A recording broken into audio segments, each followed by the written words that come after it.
Hey real estate investors, hey, today I'm back outside the duplex. The last time I was here I shot a video and was going over all the plans I was going to do to get it ready and for a new tenant, get it listed. And I do appreciate everyone's comments and suggestions, but anyhow, the plans changed and I kind of have it rented, I think. So it's kind of an unusual situation, so I'll try to explain as we walk through.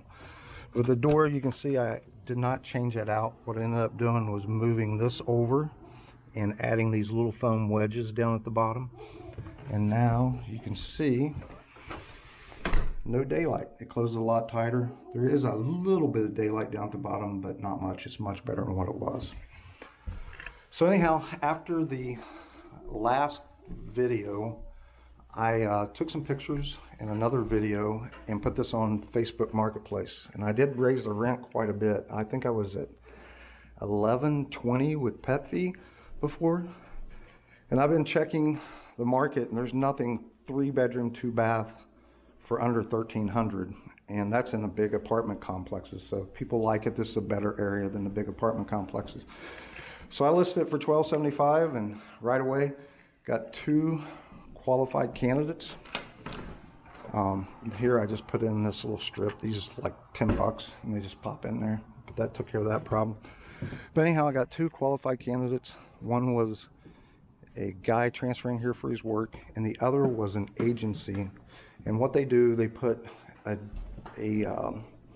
disabled person, 1 per bedroom, and then they provide 24-hour care here. So I went with them. They told me they didn't know when they could move in, so I just dated the lease the 15th, sent it to them. They sent me the deposit, the prorated rent. I left this countertop. Well, it drives me nuts.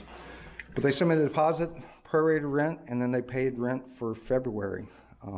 So they haven't asked for the keys. I don't have a lease, but they're paying, so I guess it's rent. It's just a different situation than I've ever been in. I followed your suggestion and left these doors. A suggestion from the comments, I should say. I didn't really do anything in here. Another suggestion was change out the mirror. I'm glad I did that. I think that mirror was like 25 bucks, and really all you have to do is slide it out and back in, so it wasn't a big job. In here, I ended up not painting this ceiling. I just left it since it was already rented. I didn't even show the place, honestly, to be honest with you, and had 2 qualified tenants. I guess these were just watched the video and that was good enough. I'm pretty sure we painted this cabinet. I think it was this one, but yeah, I think we did this one, but it looks good. So anyhow, it's a different situation than I've ever been in, where you have a tenant paying a rent, you've never met them, and don't have a lease, and they don't have the keys, but hopefully it all works out. So anyhow, I appreciate your comments, and thanks everyone for watching.